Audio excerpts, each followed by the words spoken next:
Welcome, everyone. We are tonight getting a chance to hear from three of the people, the artists who have graduated from the Nomad program. And some of you know that I had the fortunate opportunity to meet some other students who were involved with the Nomad interdisciplinary field program at the College Art Association in New York about 2 years ago. And so tonight it's an opportunity to hear a little more about, some of the artists who graduated and what they think of that program. And it's an option for all of you to consider as you move forward in your careers.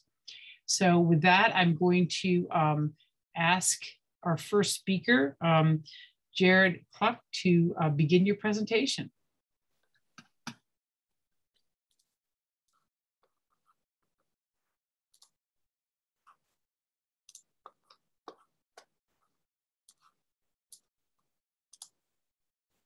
Thank you, Lisa. I'm Jared Cluck. I live in Rudy, Arkansas. If you haven't heard of it, that's probably because not a lot of people have. So I'm going to talk a little bit about my work in practice, and then I'm going to talk to you a little bit about Nomad MFA. That happened really fast. So about my practice, I kind of describe it a lot as like feeling or groping around in the dark.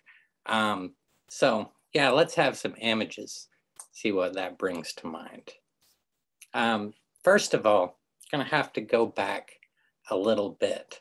So this is when I was finishing up my undergraduate degree, and I was really interested a lot in structures and really kind of those structures as either containers, ways of finding things, ways of having something to put something in. And I really wasn't sure what that was about. And I kept just collecting all of this stuff, for lack of a better word. And it, piled up kind of like a pyramid. Eventually, the structures started to take on a little bit of a different function. And by this time, I had graduated, and I was kind of applying those skills to a lot of other things. One of the things I was interested in the time is I do have a lot of tangents. You'll see raising chickens. So I needed a structure for the chickens, a home for the chickens, a place for them. And something about this relationship I didn't realize would play so heavily into my work later on, this connection with the environment. So eventually that garden developed. This is a bit of a flash forward to being in the Nomad program. These structures in the environment really started to become very important in that way, as well as my place in it. During this amount of time, I'd take a lot of pictures. I would make things, still gathering the stuff, whatnot, whatever you might call that. And I found myself obsessed with cows along the same time with the chickens. There might be a theme there, there might not. This picture is taken from far, far away from the cows, because as I discovered, cows, they know when you're looking at them. You can't take a passive picture of a cow. And I realized there's no way that I could take that picture without disturbing the environment, without having an effect on it. And then began to see that, like, oh, I'm part of it. It's just on the other side of the camera. So by this time, continued chasing tangents, or chasing rabbits, one might say. Next slide, please. Oh, this is doing funny things. So yeah, we're just gonna go with what image comes up, make our way into the Nomad program, and then we're lost in the desert. What's going on there? I press the button again. Let's see what comes up. Still lost in the desert.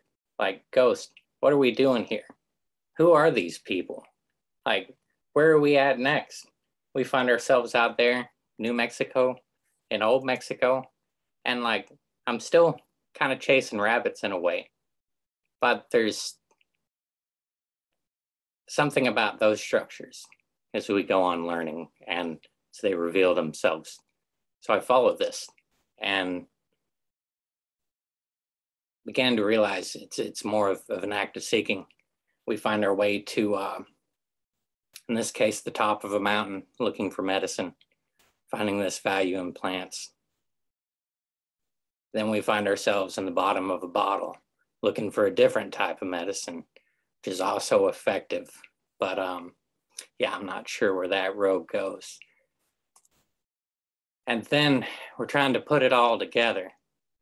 And at this point, everything comes out, few choice words included. Sure still will remember this. And there's all these questions. And I love the questions. I think this image is here for me. So I'm taking things apart. I'm trying to see where they come from, like the recipe. What is there something underneath this? Or is this something that I'm inventing?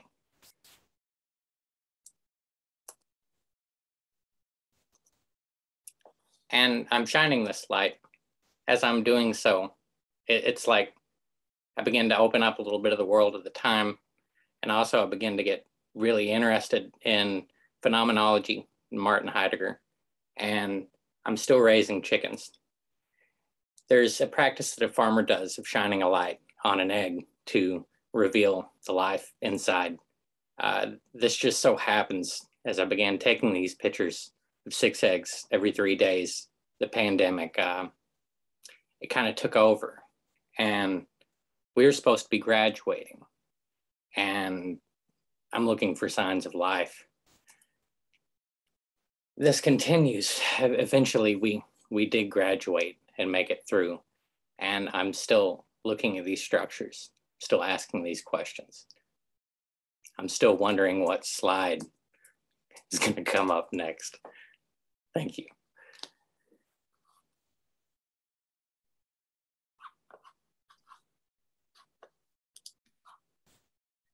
Thank you, Jared. It was very poetic, your presentation. I know you had some difficulties with the slides, but I'm sure that more of this conversation that will follow will illuminate some of those images that you shared. So thank you very much. And I'm going to pass the baton to Sto Len. All right. Hello, everybody. Jared, I've missed listening to you talk. It's nice to be reacquainted with your canter.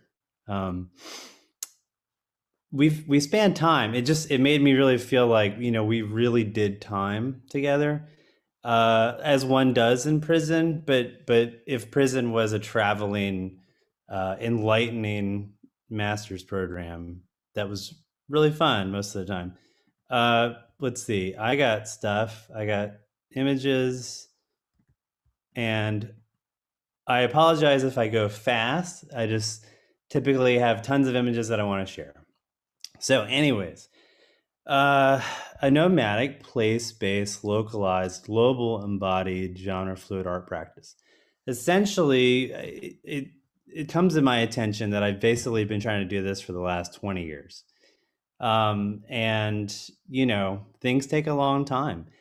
In 2000, I moved to New York. I graduated my undergrad degree. I grew up in Virginia. I went to school in Virginia at VCU. And I moved to New York, like, artists think they should. It was really good for me. It was a little wilder back then. And I found myself, really kind of exploring the edges of New York City, and finding alternative ways to be and exist as an artist within the sort of, spectacle-based mega metropolis that can eat you alive if you're not careful, But I carved my own path for sure, and I found like-minded people to help me do that. In 2004, I started a gallery, and I mention this because it's one of the most empowering things an artist can do is to start a space. I started a space because there wasn't anyone else doing it for me and my friends. I started a space because our community needed a show. And I really felt strongly that even though I didn't know how to start a gallery or do any of that stuff, that I was willing to learn and I was willing to sort of like put it, on the line for my community. It was an incredible experience, and it lasted actually for 7 years. We curated over 100 exhibitions. We did one every single month. And it really tethered me to New York City. I mean, I became a New Yorker in that time, and I became part of this really deep-seated community that eventually got gentrified, right? I was living in Williamsburg in Brooklyn, totally got gentrified. My gallery's rent got raised $1,000, and we were really poor kids. I mean, we couldn't afford the rent, so we closed the space. The gallery went online for it's been online since last year, actually. So it continued to live on, but all of a sudden I was free. I mean, the first 10 years, I really never left New York City. And so the first thing I did was go to Japan.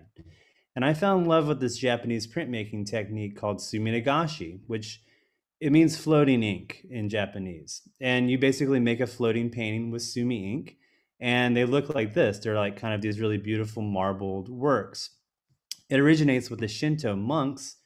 Shinto is an indigenous Japanese religion, and it's an animistic religion, right? So actually doing the suminagashi is an act of divination. It's like literally connecting your spirit with the spirit of water.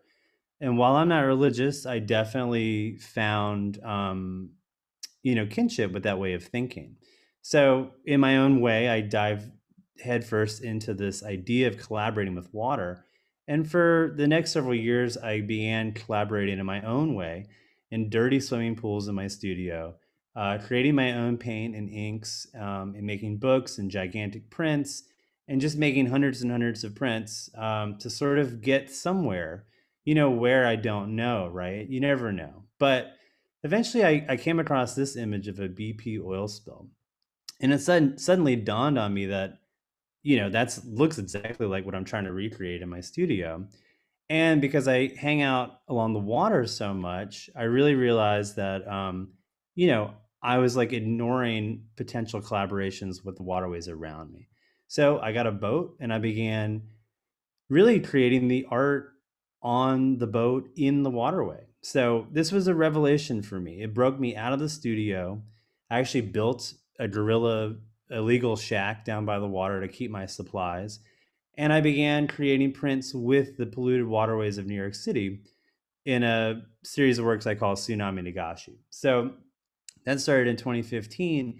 And it was amazing because it was about mapping place. It was about mapping the unseen human imprint, right, through printmaking and actually touching these surfaces that we had already touched with our pollution and waste. So it was a big deal for me to sort of break out of the studio and begin to work with art as a tool for communication and seduction, for people to think about things that you don't really want to think about, giving sight to super fun sites, places that actually have beauty in them, but are usually neglected by society because of what we did to them, So for me, water became this thing to follow. I followed it as a medium, as a collaborator, and actually as a travel agent, where it took me to places. I went to Vietnam, which is where I'm from. I'm born in America, but doing art with the waterways of Vietnam, I ended up doing exhibitions there, and just sort of following this muse took me back home. It was kind of an incredible experience, but it was also an overwhelming one, right? I mean, it was so disheartening to see how polluted Vietnam was and how the whole world is, right? So, around that time, I began feeling like I was touring as an artist, and I was always jealous of bands that toured, but the thing about the music industry is you go to one place every single night, right? You're like going to a different place every single night. So I started thinking about ways to go to places for longer, like a month or 3 months, And around that time where I was thinking about that, I came across the Nomad program, right? Which is this traveling field-based study where you actually go to places and you stay for a couple weeks. A lot of times, I would just stay longer. Me, Aubrey, and Jared all stayed longer in these places where we just embedded ourselves in the fabric of the place, in the knowledge, in the culture, in the food, in the dirt, in the water, and that it was amazing to me because here was a program that was basically an extension of what I wanted to do, but in a, master's academic way where I could get the benefit of getting a master's as well as kind of doing this traveling artist touring thing that I wanted to do. Um, and so I don't know, my work in the program evolved over time. Future of a Material, or Foam, was kind of the series that I started doing that became a lexicon for all this waste that I was, witnessing, right? And that eventually led me to doing more residencies. And I feel like at this point, I've become this resident based artist where I'm really interested in embedding myself in places to respond to them as an artist and as an occupation. So I got a gig at a wastewater treatment facility where I literally, for 19 months, had access to the treatment facility. I took photographs. I actually made prints with the wastewater that the city ended up buying, which I thought was a beautiful twist. They created the waste and then they bought the waste that I created art with and they put it in their collection. A sonic postcard where like you can actually play that postcard. It's a record. It has sound imprint of the river, and it's a postcard that you can mail to your friend. I did a residency in New Mexico. I went back to New Mexico after Nomad had gone there because I loved it so much. And that's the thing about traveling. You go places, they change you forever, right? Your soul is imprinted. So in New Mexico, I'm forever changed by that trip that we did in Nomad. But I came back, I did a residency in Carrizozo and started a community radio station in this like total ghost town. Recently, I did a residency at Fresh Kills Landfill, which is, I don't know if you guys have ever heard of that, but it was at one point the largest landfill in the world, right? 2,200 acres of trash. You can only imagine how big that is. And now it's a park. It's not open to the public quite yet, but it's actually a remediated park. And so I was able to do an interactive video in that residency and really place-based myself in a landfill, which is amazing. And then finally, I'm going to announce it here because it actually went public today, but I am now the New York City Department of Sanitation Artist in Residence. It's a really cool program that was inspired by Mayor Lederman Euclides, who was the very first and only resident artist of the Department of Sanitation. In New York City, there's this public artist in residence where they actually pick a couple artists every year and embed them in a municipal organization. This is a $4,000 budget, right? So I could actually live off of this. It's a real job. And I have a seat at the table at an extremely essential workforce in New York City, and they want me to make art about it. So this is totally progressive. It's happening in other cities in America. And, to me, this is like a logical extension of place-based, localized art making, collaborating with cities, collaborating with non-artists, and, responding to it in the best way you can. So that's my story. Sorry if I spoke quickly, but we have, only so many minutes to talk. Stolen, thank you for that. It was very timely, very filled, and congratulations on this new position that you have. It'll be exciting to see what you do with it over the next. Is it a year-long thing? Yeah, it's a year. Yeah. Okay, great. So thank you very much for that. And we're looking forward now to hearing from Aubrey. Yeah, hi everybody. Let me share my screen with you. Right.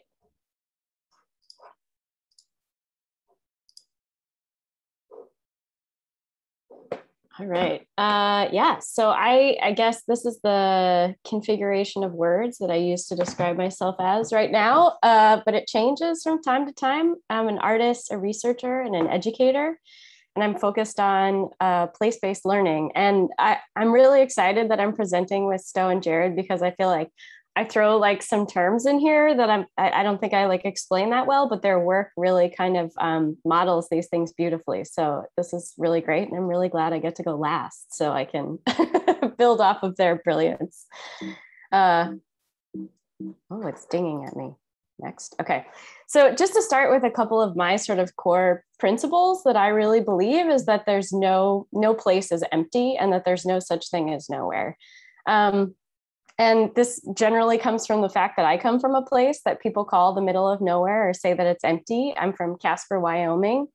And you know, if you do the positive flip of this, the value that I have is that I believe in the inherent value of place. And that doesn't matter if it's a place that people think is a good place or a bad place or a worthwhile place. We always have something to learn from place. And place tells us a lot of stories. You know, both Jared and Stowe did a beautiful job talking about this, that place always tells us a story about our human relationship to the land, to each other, and sort of what we value. And I'll hopefully talk a little bit more about that. And it's really important to how I live my life and how I found the Nomad program and the work that I'll share with you. So since 2014, this sort of interest in place-based learning mostly, and my creative practice was mostly focused on my work as a co-director of the University of Orange, which is a community organization and free people's school in Orange, New Jersey, which is where I'm at right now in Orange, New Jersey. At University of Orange, we believe that the city is the university, and everything you want to know about American cities, you can learn in Orange, New Jersey. And my creative practice in this space kind of, you know, can sometimes be really straightforward. It's like a translation of research. So we work with kind of brilliant researchers that look at place and also health. So Dr. Mindy Foley-Love that we were just talking about. And this sometimes would end up being like, these are stills from an animated video that I made. Also, I see my work in this space as social practice. So making open source learning materials, free learning materials, facilitating collaborative learning spaces, and also creating those spaces. But at some point, I really wanted to work on my personal practice and to deepen that a little bit more and to take everything I was learning about place-based learning and look back on the places where I'm from and sort of how I'm implicated in those places. So I found the Nomad program and was most drawn in. I didn't apply to any other programs. I was interested in the place-based curriculum there. And so I think maybe you guys will ask some questions later, so I won't go into it too much, but it included a lot of learning in place in the field, like Stowe and Jared talked about. And in some ways that was, you know, meeting artists that were showing us how they were interpreting place-based learning through their contemporary art practice. It was also learning some like traditional ecological knowledges like natural dye and pigment making. And then when we went online, one of our classes, River Lab, we ended up across different places comparing our relationship to the water bodies that we were near. And I also really appreciated that Nomad really is straightforward about the systemic issues that all of us face in the 21st century. They don't really shy away from the fact that our places are shaped by colonialism, and they really encourage us as artists to be reflective about the materials that we use and the kind of footprint that those materials have. So I'm going to share a little bit of my thesis work with you guys. And that, like I said, I wanted to take a look back at the places that I'm from. So Wyoming and South Dakota, where my sisters lived for 20 years, and look at why places that we call nowhere, how they're located in extractive infrastructures and how sometimes their place in extractive infrastructures are what render them invisible, and that's by design. And based on sort of my past life, I have a degree in design and urban ecologies. Infrastructures are usually my way into a place. Infrastructures tell us a lot about our relationship to place. They're kind of that medium translation between our views and our values and the physical location of place. And they're both physical, you know, like tubes and trains and highways, but they're also, you know, there's social elements to infrastructures too. Infrastructures can also be things like white supremacy that allow us to believe that some places and some people are less than and thus worthy of extraction. So that was the lens that I approached my thesis work with. And I'm going to, do a quick zoom out and take you to a video real quick while I read you a quick excerpt from, hopefully, let's see, okay. Quick excerpt from my written thesis here. And this was one of the first pieces of work that I created for this show. And it was wanting to look at infrastructures through a more personal and through bodily memory, not through sort of a technical analysis. So get this writing here. I sit alone in the sandbox of my preschool, up on a hill. I'm small, and my eyes are glued to the constantly burning flame of the oil refinery that sat on the banks of the North Platte River. The sky is electric with a just past summer storm. The sun heats the damp sand and releases an earthly smell. It's petrichor. I know I'm not allowed to eat sand, but the smell is intoxicating. I shove a wedge of the heavy material into my mouth, and I realize the taste is flat, nothing like the smell. I feel ashamed, so I try to swallow the sand. The grains grind against my teeth and echo through my jawbones. A large, shadowy figure pulls me inside, and I'm told to wash out my mouth. Since then, I can't walk on a warm sidewalk after rain without my body pulling me back to this moment. My body requires that I never forget. This experience took place prior to the closure of the oil refinery in 1993. It produced leaded gasoline, and the expense of bringing the refining infrastructure up to EPA standards was too costly. My parents were deeply embedded in the community-driven remediation effort and legal battle against the company. People lost their jobs when the refinery closed, and families split up. It was a challenge to get the company to pay more to nearby residents directly because that neighborhood was polluted by so many different industrial sources, permeated on all sides by toxic drip. Now in the refinery's place is a public golf course where engineered wetlands constantly toil at bioremediation. An enormous steel wall was driven into the ground to stop chemical seepage from going into the river. I was lucky to never have felt the volatility as painfully or deeply as many of my friends, the way that Christmas would be from year to year, depending on whether their parents had a job. The severance tax from oil, mineral, and gas extraction afforded me and my peers a quality public school education, but also made us feel beholden to those industries. It's hard to name the ways that we internalize the market volatility of extractive boom and bust economy. When I think of oil, I think of seepage and how it oozes in between everything, like an unstable but pervasive mortar. So go back here. I'll wrap up pretty soon. My thesis work was called Seepage.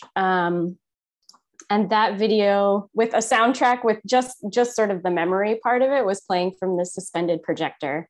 And it was important to me that all kind of the elements were really visible, that nothing was like invisibilized in this installation of the work. And it's projecting down into a tin of motor oil. And then it was also really important looking at places like Wyoming and South Dakota to understand sort of the larger ideological infrastructure and to look at frontiers as a type of extractive infrastructure. And it's kind of a thought structuring that allows a place to be extracted from. And the shape of the house here was inspired by, I was recommended by a classmate, the work of Amy Kaplan, who looks at the role of feminine discourse in Manifest Destiny. And that was really important for me to kind of situate myself within this lineage of settler colonialism in those places.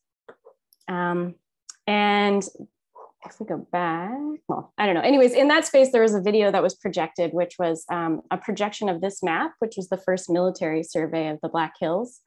And I projected it inside of a pyrite mine that was in the Black Hills. And that military survey led to the first trespassing into the hills of settlers after the Fort Laramie Treaty. And I think I'll go out on showing you guys a little bit of that.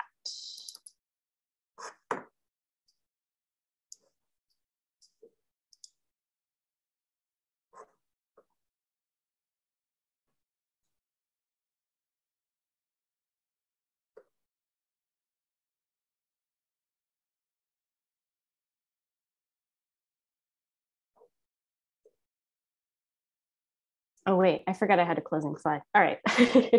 I did all that real quick, but yeah. In closing, this program was a great opportunity for me to situate myself in a confusing and kind of absurd lineage, and to sort of have an honest look at where I found myself in that. So this strange couple on the left is a couple of my ancestors in Wyoming, and it really deeply unnerves me, this portrait. So I put myself right in there on the right hand side. So that's my little snapshot of kind of how Nomad helped me wrap my mind around some of these things, these difficult truths about ourselves and our places. Well, thank you. This was really a wonderful chance to see your work, and to hear a little bit about how the Nomad program informed it or expanded it.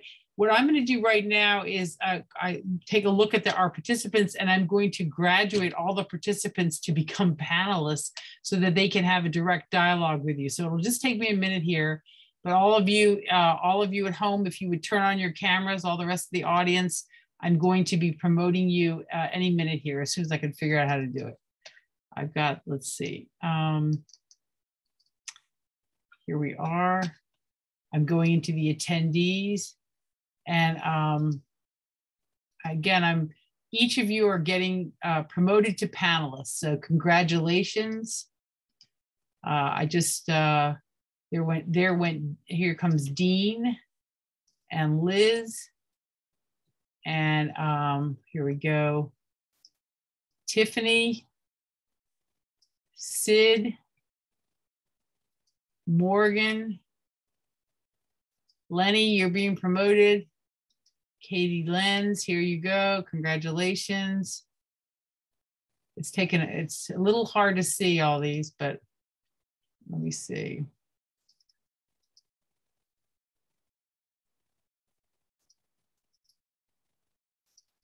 Welcome, everyone. I'm having a little bit of a hard time here with a few of the names. Let me try it again. Forrest, there's I just re-promoted Forrest and Brianna.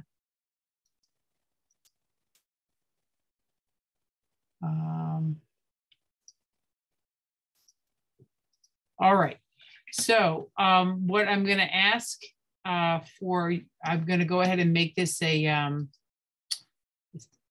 gallery view here so we can all see each other, just like in a Zoom. And so again, if you folks in my class anyway, or anyone's visiting the class, you're welcome to turn on your screens and participate in the conversation here.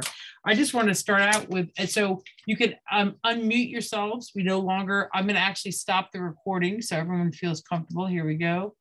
Stopping the